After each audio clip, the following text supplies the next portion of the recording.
Centenaire de la guerre 14-18. La mémoire vive.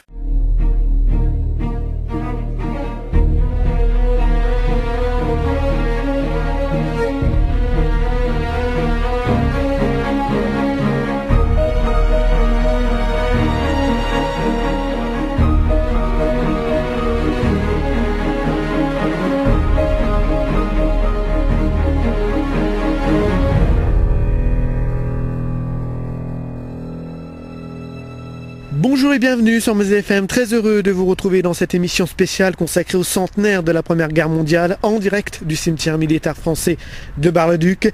19 909 mètres carrés, c'est les dimensions de ce cimetière, 3195 morts dont 3136 militaires qui ont été tués pendant la guerre de 1914-1918, dont 3183 Français et 7 Britanniques de la Première Guerre. L'histoire de l'arrière-front de cette guerre, le secteur de l'actuelle agglomération Bar-le-Duc-Sud-Meuse et la ville de Bar-le-Duc, c'est ce que nous allons vous raconter aujourd'hui pendant un peu plus d'une heure dans cette émission spéciale. Des histoires, des témoignages parfois bouleversants, des connaissances parfois méconnues sur le conflit vont rythmer cette émission spéciale, toujours ici en direct de Bar-le-Duc. On commence tout de suite, on va à Nangrand avec le maire et élu à la communauté d'agglomération Bar-le-Duc-Sud-Meuse, monsieur Marc Depré. Des centaines de soldats ont été accueillis dans votre commune pendant la Première Guerre mondiale, des réfugiés en quelque sorte. Il s'agit de la Première Guerre mondiale, donc on est en plein centenaire. Donc c'est vrai que le village de Nangrand était un village de l'arrière-front par rapport à Verdun. Et donc la population de Nangrand est tout à fait différente de la période d'avant-guerre, puisque d'une part on a des réfugiés. Ils viennent pas de Syrie, mais ils viennent du Nord meusien, puisque les gens ont fui l'avancée allemande. Et donc plusieurs familles sont réfugiées à Nangrand. Et puis surtout, Nangrand, comme tous les villages autour de Bar-le-Duc, va servir de repli, j'allais dire, pour le repos des soldats qui montent sur Verdun. Les troupes qui vont se battre sur Verdun, se battent pendant une semaine, 15 jours maximum, puis reviennent au repos pendant peut-être un mois ou deux dans les villages autour de Bar-le-Duc, puis remontent, du moins ceux qui hélas, enfin ceux qui sont survivants. Et donc on a encore le plan du village avec le nombre d'hommes, de chevaux, etc., de soldats qui étaient dans chaque maison. Et on a eu à Nangrand justement un personnage célèbre, enfin qui deviendra célèbre par la suite, le philosophe jésuite Teilhard de Chardin, qui va vivre pendant 2 mois là à Nangrand. Et c'est une période qui sera très importante pour lui, dans sa vie, dans son œuvre surtout. On retrouve, il en parlait souvent, parce que c'est là, dans le calme de ce petit village, comme il disait, qu'il a retrouvé un peu un éclairage, j'allais dire, d'un coup pour son œuvre. De retour ici, en direct du cimetière militaire de Bar-le-Duc, où je suis en train de me balader à travers ces tombes, ces soldats, ces poilus qui ont combattu durant la Première Guerre mondiale. Et justement, lui aussi, il était soldat, et c'est un témoignage exceptionnel maintenant que je vous propose d'écouter. C'est le témoignage exceptionnel d'un grand-oncle d'un soldat qui s'appelait Frédéric Branche, qui, comme vous allez l'entendre, a vécu une grande partie de sa vie dans le secteur de Tanois. Je suis par téléphone avec monsieur Chanac. Nous allons évoquer avec lui le carnet de route du soldat de la Première Guerre mondiale, Frédéric Branche, qui était son grand-oncle. À l'époque, Frédéric Branche avait 18 ans. Il a fait escale en Meuse et cela commence le 1er juin 1916, monsieur Chanac. Oui, donc mon grand-oncle a commencé la guerre dès 1914.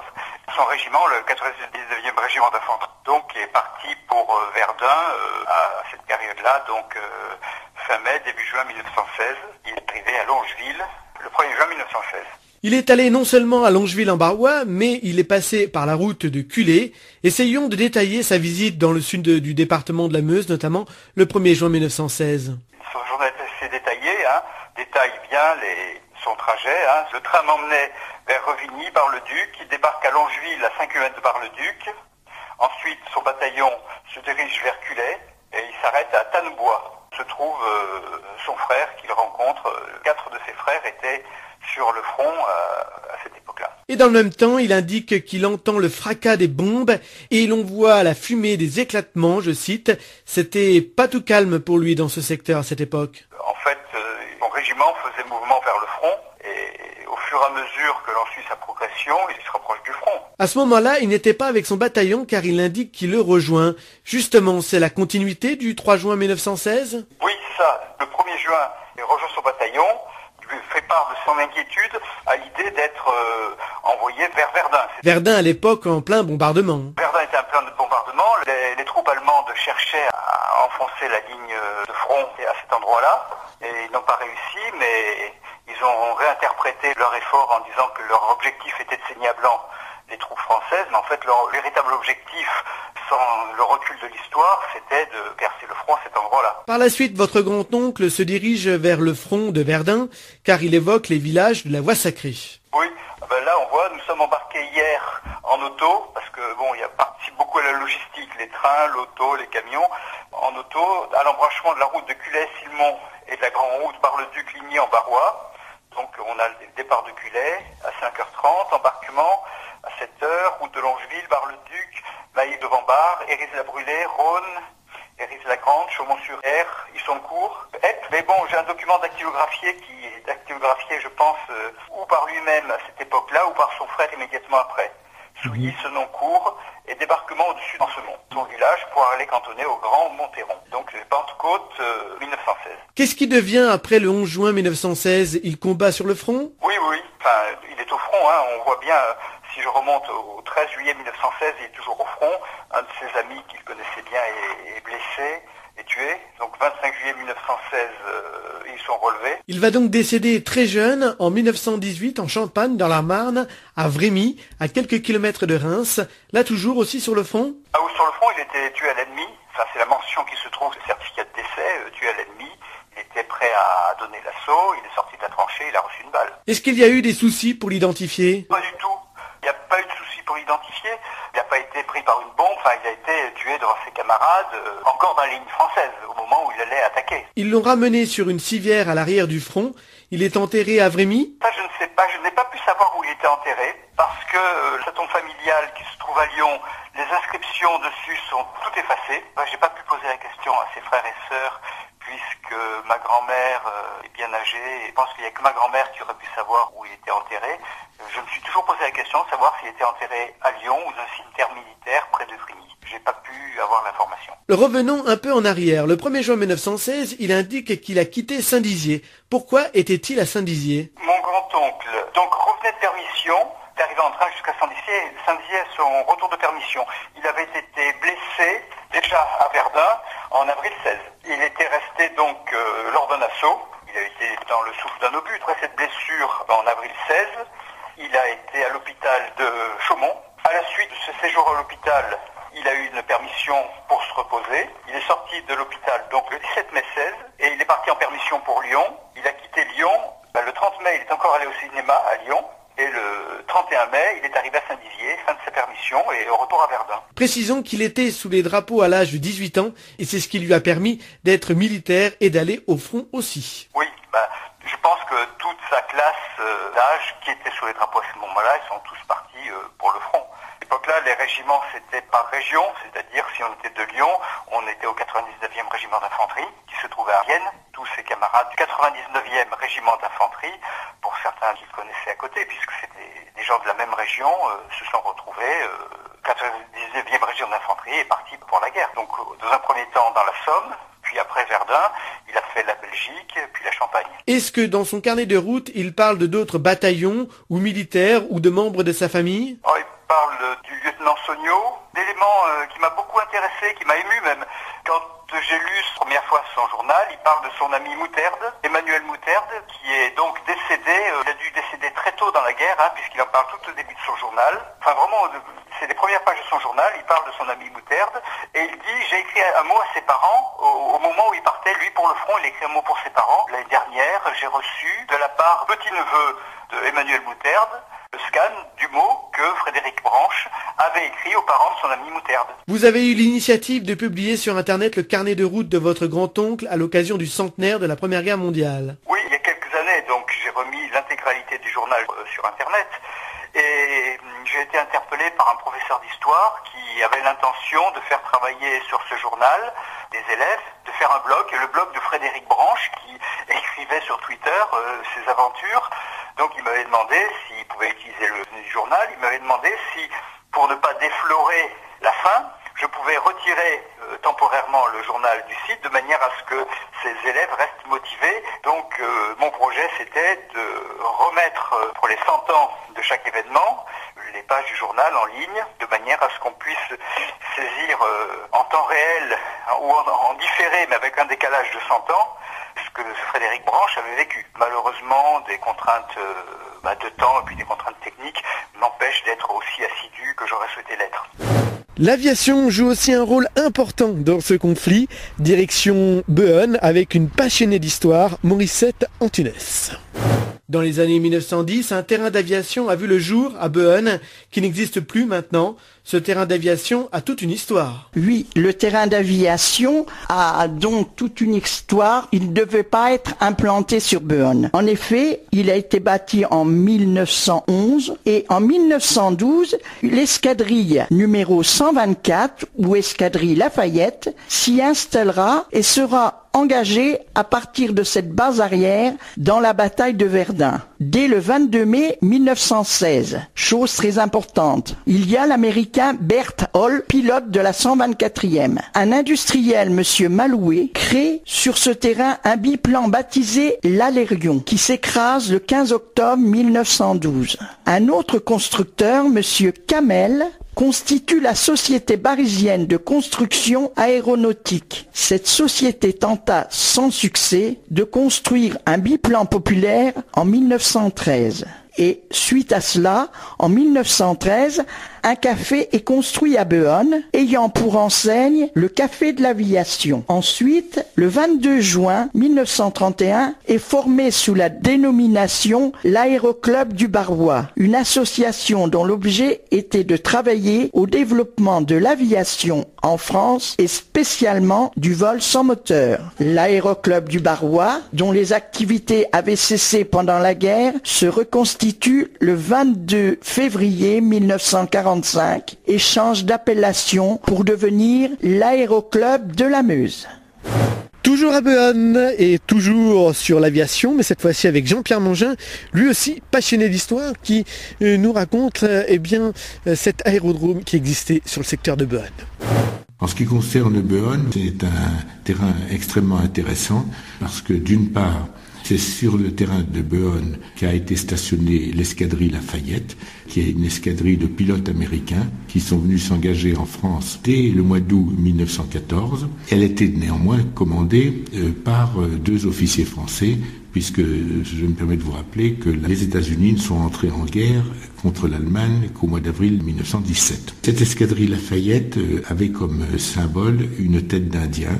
Et pourquoi s'appelait-elle Lafayette ? Eh bien, en fait, tout simplement parce que les pilotes américains ont voulu rendre hommage au marquis de Lafayette, qui les avait aidés en 1776 à conquérir leur indépendance face aux colonialistes britanniques. Par ailleurs, cette escadrille Lafayette a eu la visite au mois de juillet et août 1916 de Charles Ningesser. Charles Ningesser, c'est le 3e as français avec 43 victoires homologuées.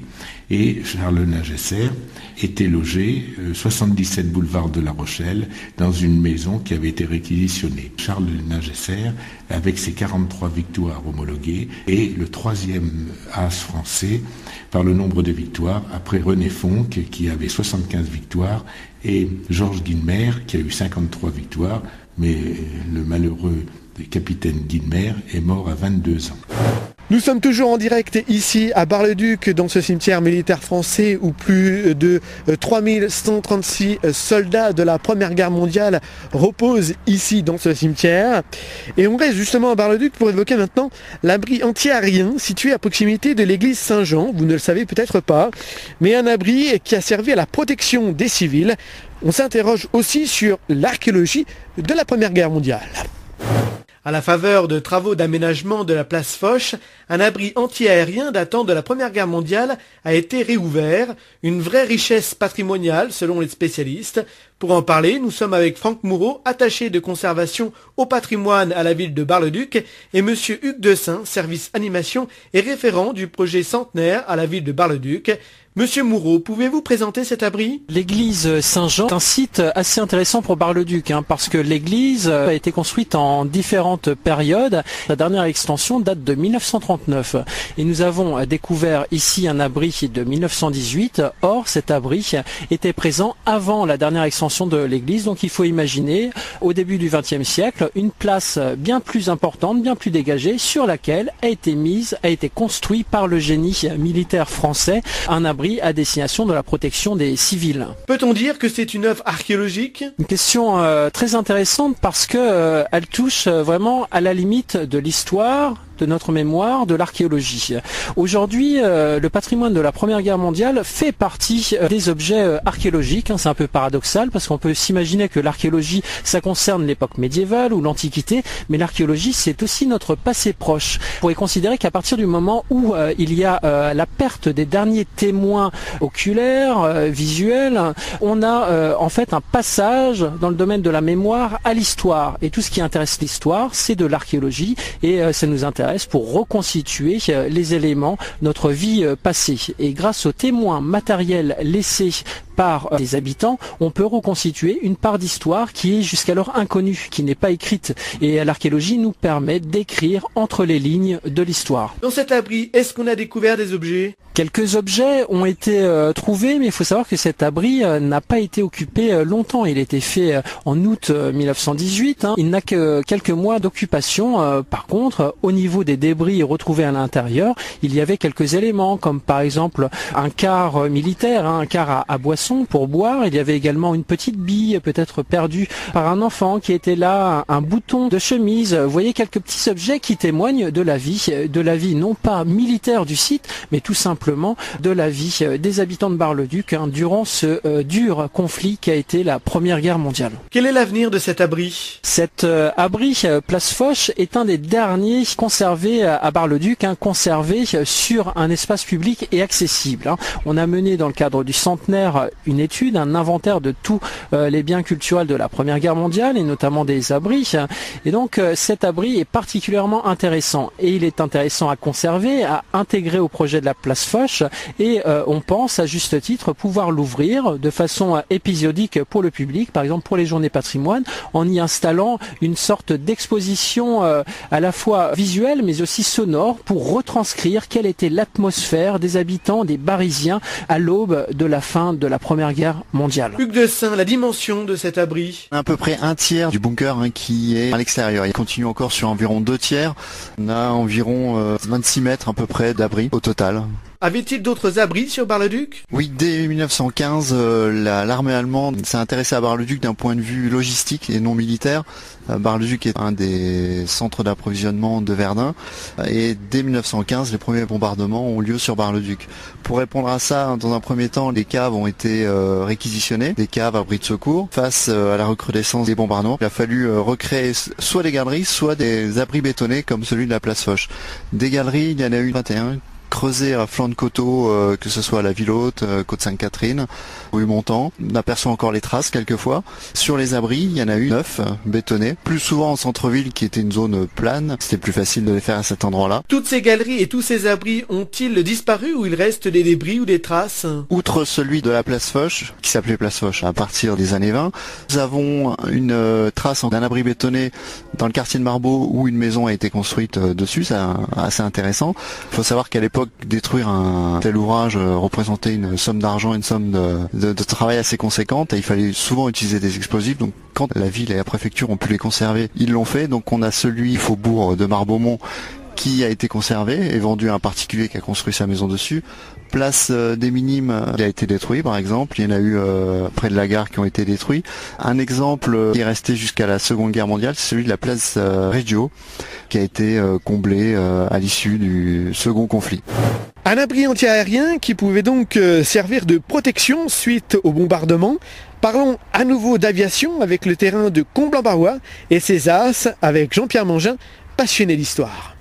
Ce terrain d'aviation a été utilisé pendant le deuxième semestre de 1918, mais même si son utilisation a été courte, le terrain de Comble reste néanmoins intéressant parce qu'il a été fréquenté par des personnes qui sont devenues des célébrités. En premier lieu, le commandant Joseph Villemin, qui a fait une très belle carrière dans l'armée de l'air, puisqu'il a eu la chance de survivre à la Première Guerre mondiale, bien que dans le bombardement, il est titulaire de 8 victoires homologuées, puisque les bombardiers étaient attaqués comme les autres, et il a participé, Joseph Villemin, à plus de 100 combats aériens. Quelle a été cette carrière? C'est qu'il est devenu, après la Première Guerre mondiale, général, mais pas seulement général de brigade, mais général d'armée avec 5 étoiles.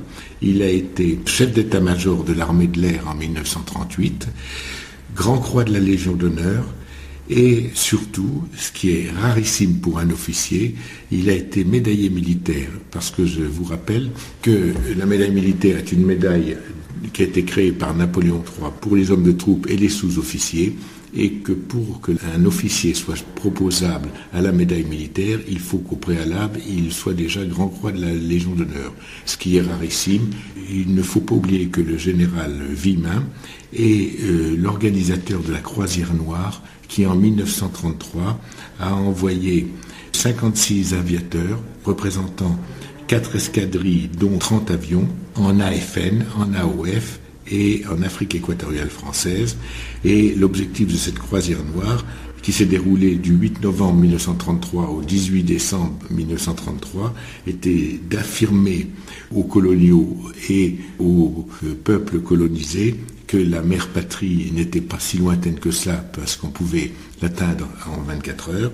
C'était de montrer la puissance de l'aviation française et la fiabilité de son matériel, surtout en pays désertique, et aussi de défricher de nouvelles routes internationales. Voilà en ce qui concerne la célébrité du général Villemin, qui a fréquenté donc pendant plusieurs mois le terrain d'aviation de Combles. Il y a aussi le créateur du bombardement stratégique, qui est le commandant Maurice Happ. Maurice Happ a changé complètement la stratégie du bombardement. Jusqu'à son arrivée, le bombardement était destiné au lieu de bataille, alors que Maurice Happ a pensé que le bombardement au sein du territoire ennemi serait aussi efficace pour détruire le moral des populations adverses et aussi pour détruire des usines de fabrication de matériel logistique que l'on retrouvait ensuite sur le terrain de bataille. Ainsi, des escadrilles de bombardement sont parties bombarder la Ruhr, la région du Palatinat de Ludwigshafen, Mannheim, etc., etc. Il faut penser que Bar-le-Duc a été privilégié par ces deux terrains d'aviation, Combles et Boën. Nous sommes ici en direct du cimetière militaire français de Bar-le-Duc, où il n'y a pas que des Français d'ailleurs qui sont enterrés et qui ont combattu pendant la Première Guerre mondiale, mais aussi des Britanniques. Ils sont 7 à avoir combattu. Deuxième temps fort exceptionnel dans cette émission avec Bar-le-Duc pendant la Première Guerre. Comment vivait-on pendant la Première Guerre? Avec Monsieur Dominique Collot, passionné d'histoire de sa ville. Monsieur Collot, beaucoup de bombardements à Bar-le-Duc pendant la Première Guerre mondiale. Oui, s'il y a eu des premiers bombardements en 1914 et 1915, et même au début de la bataille de Verdun en février 1916, c'est surtout en 1917 que Bar-le-Duc a reçu une bonne dose de bombes et de torpilles allemandes qui ont fait beaucoup de dégâts dans la ville. Il y a eu d'abord le 1er juin 1917, à la sortie de la messe de Notre-Dame, où les Allemands ont bombardé la sortie de l'église. Et il y a eu à ce moment-là à peu près une soixantaine de tués. Il y a eu d'autres bombardements en 1917, car les Allemands voulaient surtout frapper le moral des habitants et n'hésitaient pas à lâcher leurs bombes n'importe comment. Les bombardements avaient surtout lieu le soir, après 11 heures du soir, en raison de l'impossibilité de se faire tirer par la DCA française, et ils lâchaient leurs torpilles au hasard des rues. Il y a eu à ce moment-là beaucoup de blessés et beaucoup d'immeubles détruits. Ceci en 1917, mais également en 1918, mais à un rythme beaucoup moins soutenu. Le château de Marbeaumont a été le plus touché par des bombardements. Pourquoi? Le château de Marbeaumont avait l'inconvénient d'être le lieu d'accueil des militaires de haut rang et des personnalités politiques qui visitaient le front de bataille de Verdun et des environs. et ils étaient accueillis au château de Marbeaumont car la ville n'avait aucune possibilité de les héberger. Les Allemands le savaient et n'hésitaient pas à bombarder le château chaque fois qu'ils pouvaient le faire. Il y a eu beaucoup de bombes perdues, mais le château avait quand même subi de sérieux dégâts. Et M. Varin-Bernier, le banquier, qui continuait de recevoir toutes ces personnalités, chaque fois faisait réparer les dégâts. Bar-le-Duc, ville d'arrière-front, ce sont aussi des militaires ramenés des champs de bataille pour être soignés. Il y avait donc beaucoup de métiers autour de la santé. Effectivement, Bar-le-Duc a été une zone d'accueil de tous les blessés, plus ou moins graves, de Verdun et des zones de front de l'Argonne ou du saillant de Saint-Miel. Et il y avait à Bar-le-Duc à l'époque 7 hôpitaux militaires accessoires, bien sûr, la possibilité d'accueil de 7000 blessés. Ces blessés étaient pris ici en charge. Bar-le-Duc était un centre de transit. On triait les malades, les blessés, et on les évacuait ensuite par train sanitaire sur Paris ou par Saint-Dizier. Ce qu'on oublie parfois, c'est le typhus, une maladie importante. Il y avait un hôpital spécialisé à Bar-le-Duc. Il y a eu effectivement, dès le début de la guerre, le typhus qui provenait du fait que les soldats buvaient de l'eau complètement souillée. Et il y avait une section d'hôpital à la ville haute à Bar-le-Duc, à l'emplacement du conseil général actuel, qui accueillait ceux atteints du typhus, de l'ordre à peu près de 30 en permanence. Et le préfet avait pris, avec le maire de Bar-le-Duc, avait pris des dispositions spéciales pour éviter la diffusion de ce typhus.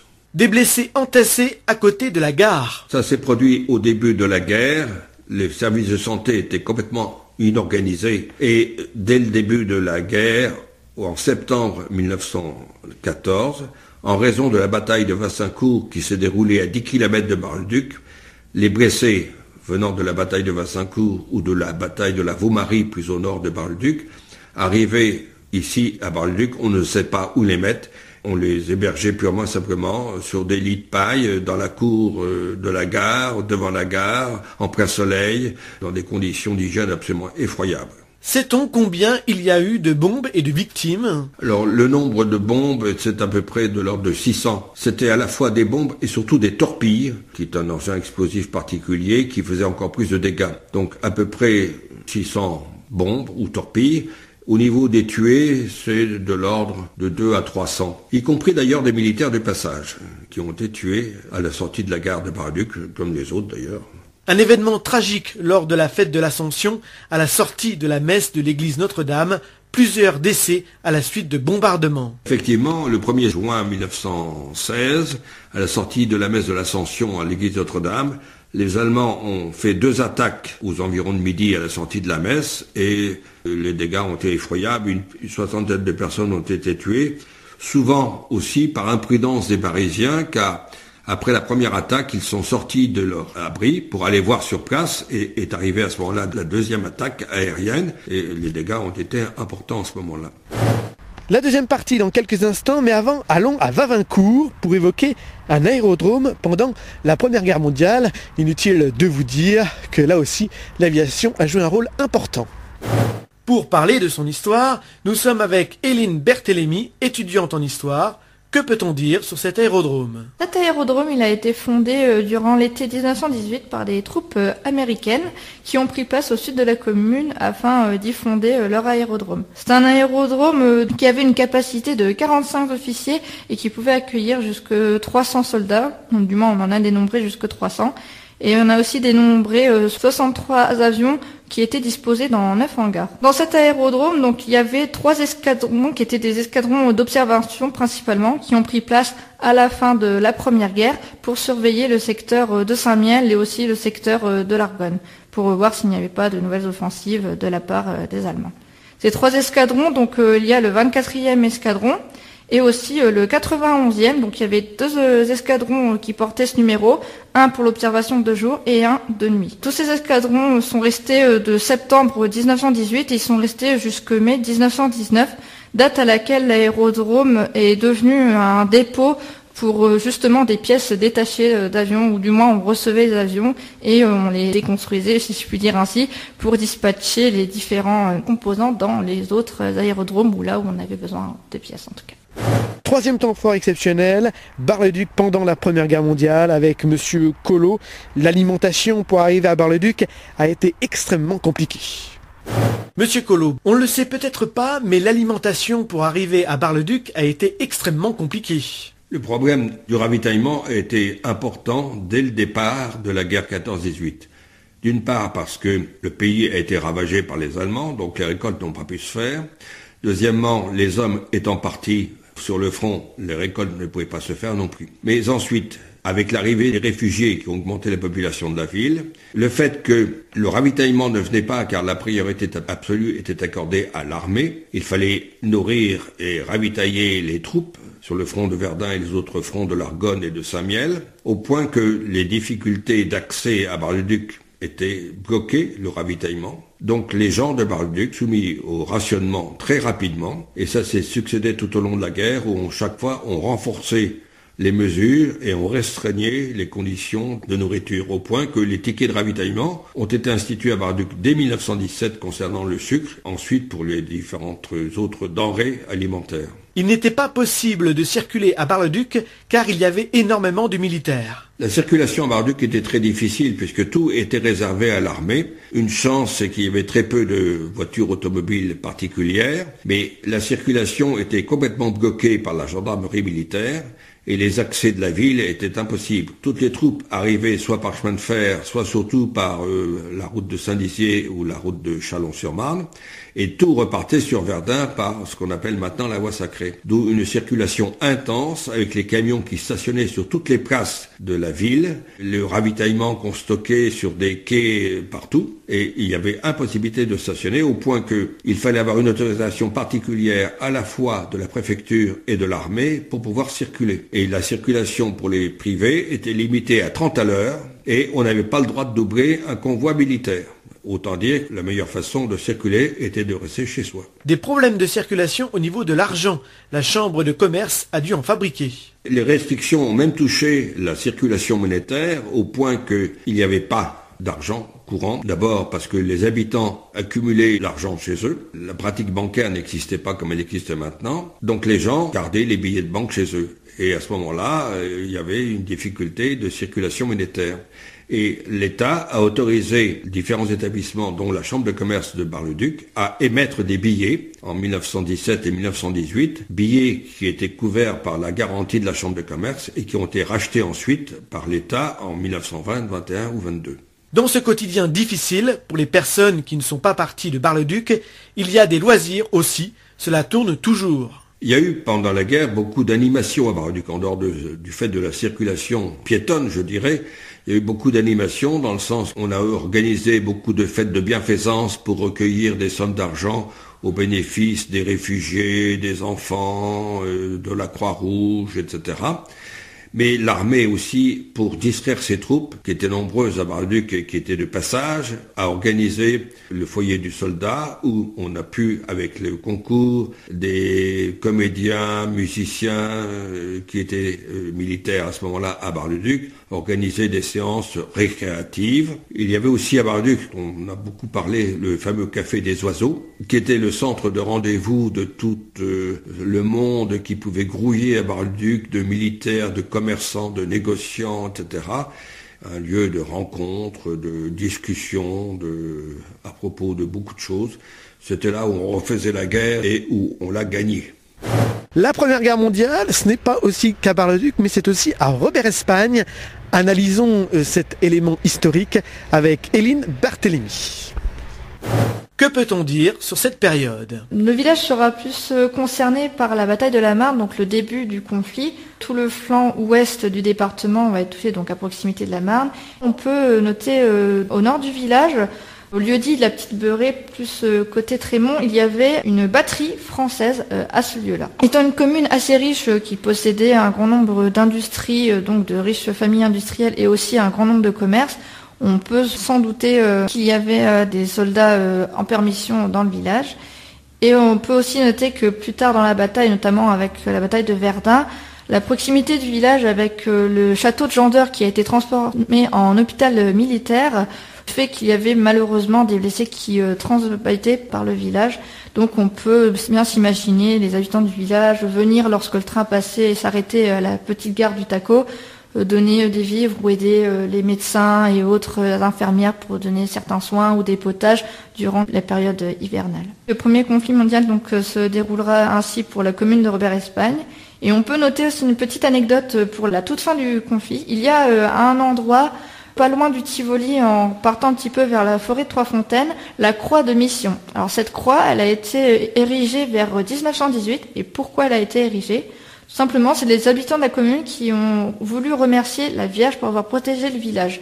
Parce que pendant la bataille de la Marne, le 15e corps de la 3e armée française du général Serrail a réussi à résister face à l'envahisseur et à repousser les Allemands un peu plus au nord, et donc par la suite vont remonter vers Verdun. Et donc pour remercier de cela, donc ils ont érigé une statue de la Vierge qui a été remplacée en 1955 par une croix. Un peu plus léger maintenant avec Charlie Z, écrivain, qui nous parle de 2 projets avec le service culture de la ville de Bar-le-Duc. Charlie Z qui a participé à cette journée du 10 novembre qui rend hommage à l'ensemble de ces poilus, entre autres, qui sont morts pendant la Première Guerre mondiale. Vous nous parlez aujourd'hui de 2 projets avec le service culture de la ville de Bar-le-Duc. Tout d'abord, le premier projet, il s'agit de 10 lettres illustrées sous forme de chroniques dont le journal municipal, le Bar Info, de la ville de Bar-le-Duc. Oui, donc 2 projets en tout. Celui-ci concerne des chroniques mensuelles, effectivement, où on m'a dit, voilà, tu es libre de présenter la ville de Bar-le-Duc pendant 14-18 sous forme de ces articles de la manière que tu veux. J'ai décidé, par le biais d'un soldat qui aurait été blessé dans les combats de Verdun et rapatrié à l'hôpital de Bar-le-Duc, de le faire parler en écrivant une lettre à ses parents chaque mois pour lui expliquer la situation, sa propre situation, ainsi que la situation de Bar-le-Duc. Le deuxième projet, une série de 15 illustrations mettant en image des scènes de certains lieux de la ville de Bar-le-Duc. Oui, c'est ça. Il y a donc un livre qui a été écrit par un ancien maire de Bar-le-Duc. Lui, ayant vécu pendant la guerre 14 dans la cité des Ducs, a écrit donc ses mémoires relatant ce qu'il s'y est passé pendant 4 années de guerre. Le projet de Bar-le-Duc était de me faire illustrer, pas forcément chaque chapitre ou chaque lieu, mais choisir 15 chapitres intéressants et les illustrer dans le but, qui n'est pas encore tout à fait défini, mais soit de faire une exposition urbaine sous forme de panneaux de mes dessins, ou peut-être un recueil, un livre qui sortirait dans les moments de la fin du centenaire de la Grande Guerre. Comment faites-vous pour vous inspirer, pour réaliser ces dessins et ces textes ? Vous avez une base ? Disons qu'étant barisien d'origine, je suis né au bord de la voie sacrée, à la sortie de Bar-le-Duc. Donc depuis tout gamin, j'ai toujours été imprégné par cette histoire, toujours intrigué par la fameuse borne qui était en face de chez moi avec ce casque. Cette période de l'histoire qui m'a toujours, je dirais, plus perturbé qu'intéressé, parce que j'ai été très vite sensibilisé au sort des jeunes hommes qu'on envoyait se battre et qui par millions sont passés par cette route. J'ai appris des choses à l'école, mais beaucoup plus après, en me documentant davantage, livres, documentaires, films sur cette période-là. Tous ces éléments, finalement, je les ai remixés dans ce projet. Les dessins, eux, sont inspirés de vues de la ville de Bar-le-Duc à l'époque. Alors ce ne sont pas des copies de photos, mais ce sont des mises en scène que je m'amuse à agrémenter avec des personnages habillés à l'époque, des soldats, et puis surtout reconstituer sous d'autres angles certaines architectures à l'endroit précis où je dois illustrer. Par rapport à vos chroniques que vous réalisez, il faut préciser et surtout insister que ce sont des soldats qui sont fictifs, que vous inventez. Depuis 2 ans et demi environ, j'ai créé déjà un soldat mort à Verdun pour le coup. Je raconte souvent qu'il est venu me rencontrer un siècle après, dans mon inconscient, de mon esprit, pour me dire, plus personne pense à moi, je suis même pas inscrit sur un monument aux morts, j'ai un cénotaphe au cimetière, mais personne ne sait qui je suis. Toi qui sais écrire, toi qui sais dessiner, raconte mon histoire. J'ai créé à l'époque une 60aine de planches, écrites et illustrées. Je suis dessinateur, aquarelliste. J'ai ce talent qui m'a permis de mettre en œuvre ce projet, et puis de là, j'ai fait des expositions qui ont relativement bien marché, et qui marchent encore d'ailleurs. Donc je me suis servi de ce premier projet pour là réinventer ce nouveau soldat qui aurait été un ami du premier, mais là revenu blessé de la guerre et qui là raconte sa vie à Bar-le-Duc en tant que convalescent. Nous sommes toujours ici en direct du cimetière militaire de Bar-le-Duc pour continuer notre émission spéciale consacrée donc à la Première Guerre mondiale, à la fin du centenaire et surtout à Bar-le-Duc, la ville d'arrière-front pour ceux qui nous rejoignent.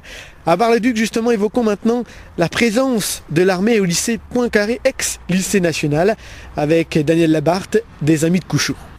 Dès le début de la guerre, les 2 états-majors, allemands comme français, se sont rendus compte que Bar-le-Duc était une ville d'arrière-front très importante. La preuve, c'est que lors de la bataille de la Marne, la direction des étapes et des services, donc de l'armée française, s'installe au lycée. Et elle va y rester d'ailleurs toute la durée de la guerre, puisque vous savez qu'à partir du 21 février 1916, il y a la bataille de Verdun, et donc le rôle du lycée va devenir de plus en plus important. Donc au début de la guerre, l'armée s'installe, mais le lycée fonctionne toujours, c'est-à-dire que les deux proviseurs qui se sont succédés tiennent à ce que le lycée reste ouvert. Alors évidemment, les effectifs ne sont pas complets.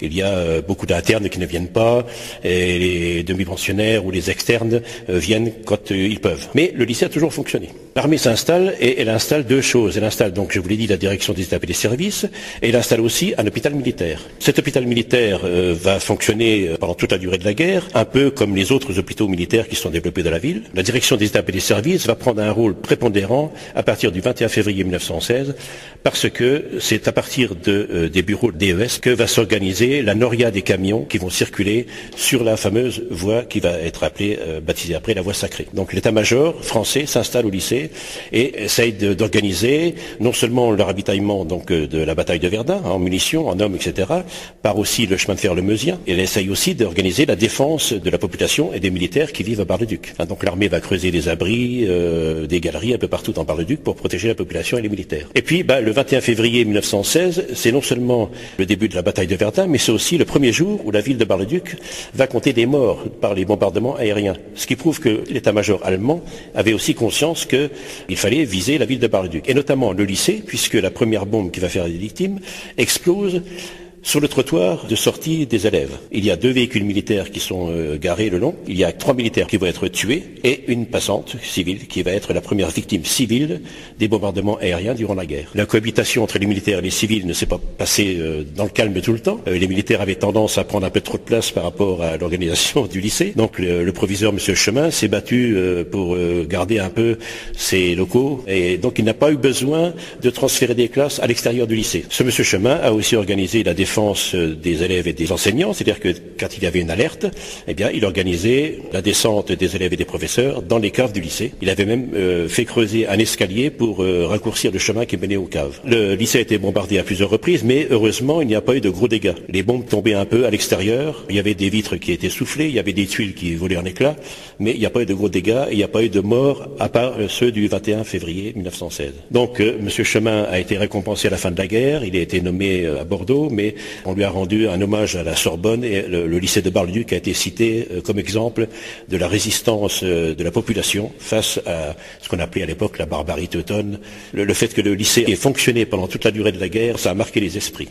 L'importance qu'a eu le lycée sur la défense aérienne, parce qu'il y avait tout un système de liaison téléphonique qui fonctionnait entre les différents aérodromes qui étaient entre la ligne de front et la ville de Bar-le-Duc. Donc dès que les militaires sur un aérodrome voyaient des avions allemands s'envoler vers Bar-le-Duc, il téléphonait à l'aérodrome suivant. Et petit à petit, ça arrivait jusqu'à Bar-le-Duc, jusqu'au lycée de Bar-le-Duc. Et le lycée de Bar-le-Duc, à ce moment-là, prévenait la municipalité et les sirènes se mettaient en route pour que la population ait le temps de descendre dans les caves. Vous voyez donc un rôle triple du lycée, à la fois l'organisation de tout ce qui était l'approvisionnement du champ de bataille de Verdun, la protection de la population et puis la vie scolaire. Autre moment fort de notre émission spéciale en direct ici du cimetière militaire de Bar-le-Duc, eh bien c'est un témoignage que je vous propose d'écouter, celui de Marie-Paul Mangin qui nous raconte le jeune soldat Marcel Ferrette. Engagé à 16 ans et demi, sergent à 17 ans, à peine rétabli d'une blessure, est revenu sur le front et a été tué le 6 juillet 1915 en se portant au point le plus menacé de la ligne et en encourageant ses hommes à tenir ferme. Son histoire raconté par Madame Mangin. Marcel Ferrette est né le 21 avril 1897 à Bar-le-Duc. Il était le fils unique du député Ferrette, Henri Ferrette, qui a été député de la Meuse, journaliste, etc., etc. Marcel Ferrette s'est engagé volontaire au début de la guerre, 1914. Il a un peu menti sur sa date de naissance parce qu'en fait il s'est vieilli d'1 an, sinon il n'avait pas le droit de s'engager. Il s'est engagé à Verdun, il a été donc engagé volontaire pour la durée de la guerre et il a été promu rapidement caporal, puis sergent en 1915, en mars 1915. C'était le plus jeune sergent de France. Il a été blessé déjà en mars 1915 devant Brabant-sur-Meuse. À peine rétabli, il reprend le combat et il est engagé au Bois-le-Prêtre dans le massif forestier situé sur la commune de Montauville à l'ouest de Pont-à-Mousson. Donc une bataille terrible qui malheureusement sera décisive pour lui. Il faut noter quelque chose, c'est que comme il s'était vieilli d'1 an, il était en train de passer son baccalauréat. Et il est allé passer son baccalauréat à Nancy. Le 30 juin, son père écrit au doyen de la faculté de Nancy « Je vous envoie mon fils qui descend ce matin des tranchées où il vient de passer une semaine terrible, qui ne l'a guère préparé à l'épreuve de demain. S'il est admissible, je voudrais qu'il passe son oral le plus tôt possible afin qu'il ne reste pas trop longtemps éloigné de la section qu'il commande. » Le jeune sergent est reçu à l'examen écrit. Il est reçu aussi à l'examen oral le 5 juillet. Le soir même, il regagne son poste. Le lendemain, le doyen recevait du père ces quelques lignes. « Merci de l'accueil que vous avez fait à mon cher enfant. Aujourd'hui, à 18h, il a été tué au Bois-le-Prêtre. » Son père, Henri Ferrette, s'était engagé également à l'armée, a été blessé très très grièvement au Bois-le-Prêtre, comme son fils. Avant que son fils ne soit tué, quand il s'est remis de ses blessures, il est revenu au combat, le papa. Il a des beaux états de service, mais malheureusement, le fils unique était décédé. Marcel Ferrette a obtenu la médaille militaire et la croix de guerre. Évoquons maintenant un événement tragique qui s'est déroulé à Bar-le-Duc. Évoquons les funérailles de 48 victimes du bombardement du 1er juin 1916 à Bar-le-Duc sur la place Excelmans. Que s'est-il passé exactement? Réponse avec Serge Henrich, des Amis de Couchot. Déjà quelques mots sur le bombardement. Le 1er juin 1916, des avions allemands survolent la ville de Bar-le-Duc. Il fait beau, tout le monde est dehors, les avions lâchent leurs bombes pendant 10 minutes et en un instant, il y a de nombreux morts dans toute la ville. Les gens qui s'étaient réfugiés dans des caves pendant les bombardements s'aperçoivent qu'il n'y a plus d'avions dans le ciel, sortent pour aller sauver naturellement les blessés. Mais là, les Allemands reviennent une deuxième fois et rebombardent une deuxième fois la ville, ce qui va donner un nombre de décès important. 48 victimes le premier jour. Il y en aura 64 en tout, mais elles décéderont un tout petit peu plus tard. Il est organisé des funérailles importante le 3 juin, donc 2 jours après, qui est présidée par Madame Raymond Poincaré. Et là, sur la place Excelmans, puisqu'il n'y aurait pas eu assez de place dans l'église Notre-Dame pour accueillir toute la population, sur la place Excelmans, 48 cercueils sont placés sur des prolonges d'artillerie et un autel provisoire est installé pour permettre à l'évêque de faire la messe de funérailles. Le préfet, naturellement, assiste à cette manifestation et les autorités militaires. Il pleut ce jour-là. Malgré la pluie, il y a toute la population, ou presque, de Bar-le-Duc qui est regroupée sur la place Excelmans et sur les quais. À la fin de la cérémonie, les 48 cercueils traversent la rue des Minimes, remontent tout le boulevard de La Rochelle et se dirigent vers le cimetière civil de Bar-le-Duc où il va y avoir les dernières prières qui sont prononcées par l'évêque de Verdun, Monseigneur Ginisti. Toujours ici, en direct du cimetière militaire français de Bar-le-Duc. Et parlons des actions sociales qui ont été réalisées pendant la Première Guerre mondiale. Et pour en parler, nous sommes avec Noël Claude de Longeville-en-Barrois, qui est lui aussi passionné d'histoire. Les fourneaux populaires. Pendant les 4 ans de la Grande Guerre, la ville de Bar-le-Duc n'a pas cessé de développer des actions de solidarité envers sa population, les militaires en cantonnement, et les nombreux réfugiés de passage. Suite au départ précipité des hommes sur les fronts, nombreuses femmes avec des enfants en bas âge se sont retrouvées sans ressources.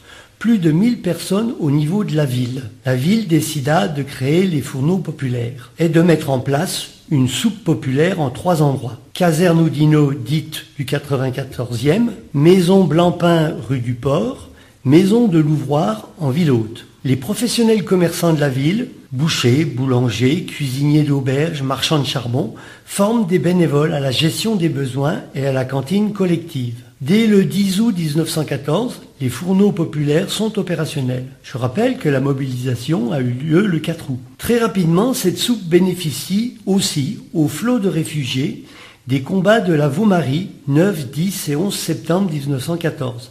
C'est le début de la bataille de la Marne qui a commencé en Meuse. Plateau de Rambercourt, des combats jusqu'à Vassincourt, point le plus proche de Bar-le-Duc, La ville de Revigny est détruite. Enfin, les réfugiés du Nord-Meusien, de Belgique, des Ardennes, occupés par les Allemands, tous trouvaient réconfort et nourriture à ces fourneaux populaires. Ces fourneaux populaires fonctionnaient sur crédit de la ville, des dons et prêts bancaires. Le besoin était de 16 000 francs par mois. Mais dès la fin de l'année 1914, les besoins avaient diminué de moitié. Pour plusieurs raisons. La mise en place d'allocations aux épouses des hommes réquisitionnés pour la guerre désormais fonctionnait. Les entreprises, après un temps d'arrêt dû au départ de ces ouvriers sur les différents fronts de guerre, se réactivaient en embauchant les femmes. Ainsi, la fonderie du Rennes va fonctionner toute la guerre grâce aux femmes et contribuer d'ailleurs à l'effort de guerre. De même, la verrerie de Fin-les-Sources ou la fonderie Huttard de Longeville. L'agriculture également cherchait des bras. La guerre avait débuté au moment des récoltes de céréales, puis venait celle des légumes, de la vigne et des fruits. Le comité des réfugiés. Pendant 4 ans, le montage de tous ces comités, en réponse à des besoins sociaux de la ville pendant la guerre, va se faire par le dynamisme et l'empathie d'un homme très connu à l'époque, puisqu'il avait été conseiller municipal et conseiller général, aujourd'hui on dirait conseiller départemental, et qui deviendra après la guerre maire de la ville et sénateur. Je veux parler de monsieur Paul Chevalier. D'ailleurs, son livre paru en 1932 est une base historique de l'histoire de Bar-le-Duc pendant la Grande Guerre. Revenons au comité des réfugiés. Nous sommes dans l'année 1915. Les Allemands se fixent dans une guerre de position. Le nord du département ainsi que les Ardennes sont occupés. Les populations de réfugiés quittaient la zone occupée et arrivaient sur Bar. Ce comité hébergeait et nourrissait ces réfugiés de passage dans un local derrière la mairie. Il y a eu plusieurs milliers de réfugiés en transit pendant 1915 et 1916. Puis c'était les villages autour de Verdun qui, à leur tour, fuient les combats. Je rappelle qu'en février 1916, la bataille de Verdun commençait. Fin 1915, Bar-le-Duc, jusqu'alors épargné des combats, reçoit la visite des Allemands par des petits avions de reconnaissance, les Taube. Tauben veut dire pigeon en allemand. Pour repérer, prendre des photos et avant de partir, balancer par-dessus bord quelques bombes. Il y a eu, dès le début de la bataille de Verdun, 3000 à 4000 blessés dans les 9 hôpitaux implantés en hâte à Bar-le-Duc, sans compter les maisons réquisitionnées pour la convalescence des soldats. Il y avait d'autres actions sociales pendant la Première Guerre mondiale que nous allons découvrir dans quelques instants dans cette émission spéciale, toujours en direct du cimetière militaire français de Bar-le-Duc. Le rôle de l'église à Bar-le-Duc, qui joue aussi un rôle important, est plus précisément celui de l'église Notre-Dame avec Denis Elminger des Amis de Couchoux. Évoquons l'église Notre-Dame pendant cette guerre avec Denis Elminger des Amis de Couchoux. Monseigneur Ginesti, l'évêque de Verdun, en mars 1916, est venu se réfugier à Bar-le-Duc jusqu'au mois de octobre 1916. Là, il a rejoint son évêché à Verdun. Et il a été logé donc à Bar-le-Duc. On suppose qu'il était logé aussi, pas avec les sœurs, mais plutôt rue de Doncelier. On n'est pas sûr. Par contre, ce qui est sûr, c'est que il a sollicité les sœurs de Saint-Charles d'une part et créé une association pour venir en aide aux réfugiés, soit sous forme de prêt de linge, de dons de matériel de cuisine, etc. Il ne faut pas oublier que c'est lui qui est à l'origine aussi de la création de l'ossuaire de Douaumont. Et le deuxième volet, en ce qui concerne l'église Notre-Dame, parle beaucoup des gens qui ont été morts, les blessés, les malades, mais on ne parle pas du patrimoine religieux et civil. Par contre, la conservation du patrimoine religieux a été faite. En ce qui concerne les boiseries de la cathédrale de Verdun, une partie a été rapatriée donc en 1916 à l'église Notre-Dame et une partie a constitué une exposition des œuvres d'art vandalisées par les Allemands, exposition qui a eu lieu au Petit Palais de la Découverte à Paris. Le ministre des Affaires étrangères français de l'époque, au vu de l'exposition du Petit Palais, cette exposition était envoyée aux États-Unis en exposition itinérante avec une partie des œuvres du patrimoine religieux qui étaient mutilées pendant cette période-là. Et on reste à Bar-le-Duc et on reste avec les Amis de Couchoux. Il y a quelques mois, les Amis ont effectué une exposition autour de la Première Guerre mondiale dans leur quartier. Concentrons-nous sur l'hôpital mixte dans la tourmente de la Première Guerre mondiale, l'actuelle maison de retraite de Couchoux. Et pour parler de ce fait historique, Jean-Jacques François des Amis de Couchoux. L'hôpital mixte de Bar-le-Duc était dédié aussi aux soins apportés aux militaires et aux civils. C'est pour ça qu'on l'appelle l'hôpital mixte. Et c'est un hôpital flambant neuf, il a été terminé en 1913 et la guerre survient en 1914. L'exposition se présente sous la forme de 4 panneaux et le premier panneau donne un peu l'image de l'hôpital mixte au début de la guerre. Donc on voit les plans de l'époque et ce qui reste actuellement, parce qu'il reste encore quelques bâtiments qui abritent la maison de retraite de Bar-le-Duc, etc. Donc les personnes, les jeunes surtout, verront un peu la dimension de l'hôpital mixte à l'époque et puis ce qui en reste maintenant. Et d'autres photos rappelant un peu ce qu'il était à l'époque avec le personnel soignant, tant militaire que civil. Ensuite, il y a les 3 autres panneaux où là, on a souhaité des témoignages, des personnes qui ont vécu cette époque-là. Et on a 3 témoignages assez quand même intéressants. Le premier qui émane d'une sœur de Saint-Paul. Il y avait une congrégation suisse basée à Fribourg qui s'était établie à Bar-le-Duc dans le boulevard Poincaré, au 36 exactement. J'ai eu rencontré une archiviste qui a mis à jour un journal de guerre d'une sœur de Saint-Paul qui a retracé jour par jour un peu ce qu'elle a vu pendant la Grande Guerre. Alors je me suis appuyé sur son témoignage pour retirer un peu les extraits un peu les plus significatifs par rapport à l'hôpital mixte et aussi les témoignages d'une sœur de Saint-Charles, des sœurs qui étaient dédiées aux soins, la population civile et militaire, période de guerre. Et là, elle livre aussi un témoignage intéressant sur ce qu'elle a vécu. Et enfin, aussi une infirmière de Paris qui a travaillé à l'hôpital mixte pendant 14 mois, de début de la guerre en 1914 jusqu'au milieu 1915. Et on a pris ces témoignages parce qu'on voulait faire paraître l'angoisse de la population et puis aussi le traumatisme engendré par les coups de canon. Les personnes, les civils entendaient le grandement des canons tout autour de Bar-le-Duc, les rumeurs qui disaient que les Allemands allaient approcher, les bombardements par les taupes, les avions allemands, et tout ça s'est retracé dans des témoignages. Et c'est pour ça que les personnes qui viendront à l'exposition pourront, au travers des lectures, s'imprégner un peu de tout ça. Toujours en direct du cimetière militaire français, ici, concernant donc notre émission spéciale consacrée à Bar-le-Duc, la ville d'arrière-fond pour ceux qui nous rejoignent. Et retour avec Noël Claude, passionné d'histoire à Longeville-en-Barrois. Évoquons avec lui les actions sociales effectuées pendant la Première Guerre mondiale. La maison des parents, des malades et des blessés voit le jour. De toute la France venaient alors des parents de ces militaires blessés pour les soutenir dans leurs souffrances et désarroi. Et donc cette maison était destinée à recevoir les parents peu fortunés et y trouver gîte et couvert. Ce fut au marché couvert de la ville, aujourd'hui parking des Minimes. Il fut transformé en son premier étage en dortoir, salle de repos et cantine au rez-de-chaussée. Le prix de la journée était de 2,50 francs. Il y eut un tel besoin que 18 petits dortoirs furent aménagés. Le comité comprenait plus de 40 bénévoles, des femmes et des demoiselles de la société bienfaitrice de la ville. Il fut constaté de nombreux surmenages parmi ces personnes, et en particulier de sa présidente, mademoiselle Salmon. Il faut signaler qu'à Paris, monsieur et madame Lebel avaient mis en place un comité de personnes bénévoles pour aider les familles et les militaires à s'orienter dans le changement des gares parisiennes. Beaucoup de personnes de la campagne découvraient Paris par nécessité. Autre création, le foyer du soldat. Début 1915, la direction de la 3e armée se trouvait à Bar-le-Duc. Avec l'arrivée sans fin de soldats en campement, en logement chez l'habitant, puis l'arrivée de soldats pour monter au front de Verdun, la ville était plus qu'une ville de garnison.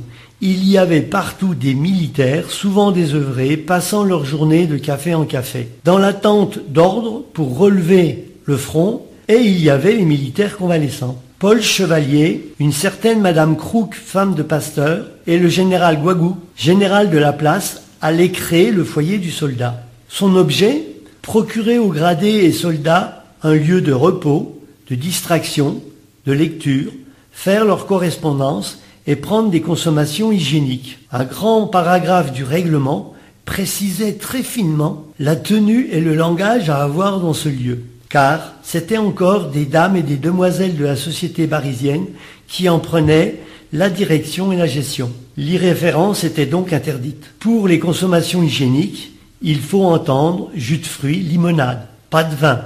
Seule une bière par consommateur était tolérée. C'est le général Pétain qui fit le premier don pour l'organisation du foyer du soldat. Poincaré, président de la République, dota la salle de lecture. Le général Guagou chargea l'armée des aménagements. Les dons furent si importants que les spectacles fréquents et divertissements nombreux furent proposés. Le régiment le plus connu de la ville, le 94e dit 9-4, fut le moteur de ces divertissements. Fin 1917, un autre foyer pour soldats prit place au bureau des douanes actuel, à gauche de la gare, le foyer des Alliés. Ainsi, en 1918, le 18 juillet, fut fêté avec les Américains l'Independence Day. Marché populaire. La ville a mis plusieurs fois en place, pendant une période, des marchés de denrées alimentaires à prix modéré. Le but était de freiner l'inflation des prix ou les tarifs de certains commerçants peu scrupuleux en regard de l'afflux des bouches à nourrir. Comité de mise en culture. Des terres se trouvaient à l'abandon, notamment les vallons entre Bar et Nèves. Ils furent réquisitionnés pour réaliser des cultures vivrières, jardins à légumes et pommes de terre. Le produit était distribué aux plus nécessiteux.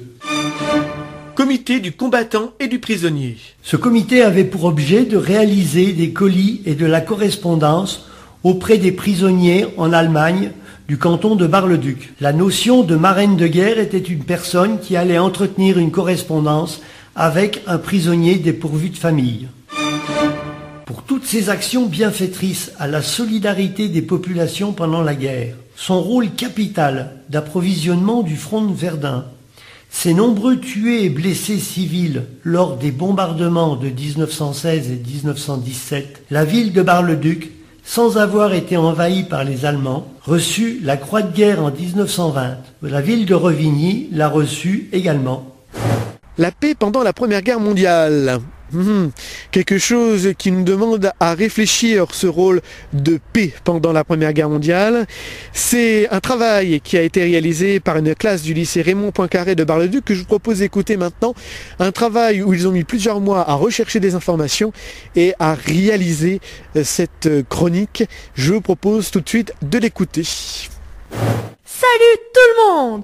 Nous sommes aujourd'hui en direct du lycée Raymond Poincaré de Bar-le-Duc. Nous allons parler avec vous d'un thème peu fréquent et hors du commun, la paix pendant la Première Guerre mondiale. Tu plaisantes, j'espère. Nous connaissons déjà bien ce sujet grâce au film Joyeux Noël. Nous savons que la guerre n'était pas seulement un massacre. Parfois, il y avait des moments de paix, comme le soir de Noël en 1914. Le film Joyeux Noël, réalisé par Christian Carion en 2005, présente ces événements aux Européens d'aujourd'hui. Dans ce film, nous pouvons voir que les soldats de la Première Guerre mondiale se sont battus, sans se connaître. Après une vision globale, d'après les historiens, les soldats n'ont plus vraiment d'humanité. Cependant, lors du Noël de 1914, ils ont été, pendant un court instant, frères. Ils ont pu fraterniser. Oui, en effet, nous connaissons mieux cet aspect. Mais comment était-ce à l'arrière? Pour cela, nous avons trouvé de vrais experts. Et nous les recevons aujourd'hui. Ils ont fait des recherches et ont trouvé des choses vraiment intéressantes. Bonjour. Bonjour. Mais je vous en prie, présentez-vous. Nous sommes les élèves de la classe européenne de première du lycée Raymond Poincaré. Nous nous sommes rendus avec notre classe aux archives départementales de la Meuse. Pendant la Première Guerre mondiale, le front meusien a été stabilisé. Beaucoup de combats connus se sont passés ici, comme par exemple la bataille de Verdun, de février à décembre 1916. Beaucoup de soldats sont morts sur ce front, comme à Verdun, où environ 700 000 hommes sont décédés. La propagande ne parle pas de la paix, parce que les soldats auraient perdu leur courage, et cela n'aurait apporté que de la haine. Nous avons trouvé aux archives des documents civils au sujet de la paix pendant la guerre. Ces documents, que nous avons analysés, sont classés dans la cote 1251 W 1454. Nous avons alors posé la problématique suivante. La paix était-elle présente pendant la Première Guerre mondiale? Intéressant!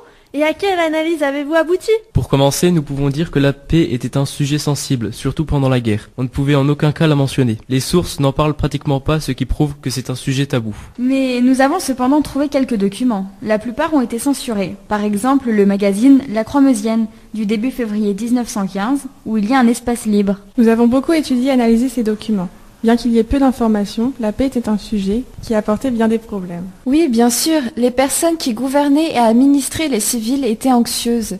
Ils ont souvent interrogé les maires à propos du moral des citoyens. Nous avons vu par exemple que le ministère de l'Intérieur avait fait une lettre en décembre 1917. Elle montrait que les manifestations pacifistes devaient être enregistrées auprès des autorités. Je suis tout à fait d'accord avec ça. En fait, le 14 juin 1917, le maire de Morlaix, Alcide Bernet, a rapporté au préfet à quel point le climat était tendu puisque la population était fatiguée de la guerre. mais il n'a toutefois pas appelé à la paix. J'ai aussi remarqué que le préfet devait rédiger chaque mois un rapport rendant compte de la situation. C'était la lettre du 29 juillet 1917 de l'état-major. La population était vraiment scrutée et globalement il n'y avait aucune manifestation pacifique. Mais tu délires, tu as oublié quelque chose d'important. Nous avons remarqué qu'il y a eu 2 arrestations.